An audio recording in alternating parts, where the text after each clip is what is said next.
I would say as we start the day, we are at a serious inflection point where we recalibrate market risk and the risk of a broadening conflict. There are a series of events to consider before the US Embassy in Riyadh was struck yesterday. The State Department issued this missive on X to all US citizens: depart now, in block capitals, via commercial means. This was to 14 countries, including Saudi Arabia, the United Arab Emirates here, Egypt, Israel, and Kuwait, amongst others.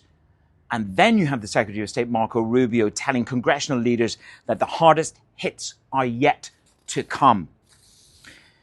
To the US Embassy in Riyadh, we understand it has been attacked by 2 drones, is the initial estimate. A statement on X goes on to clarify that from the Ministry of Defense of Saudi Arabia. This was limited fire, minor material damage to the building. Again, context matters. And that takes me to Jamie Dimon's interview yesterday in Miami with Bloomberg. He makes it very clear we are not in 1973 in the Israel conflict, where oil prices spiraled up by 300, 400%. The world and the market can sustain $80, $90 in a short, sharp spike and roll down. But the skunk at the party, in his view, is inflation or stagflationary shock. And they look at a whole number of risk parameters, or tail risks as they're called.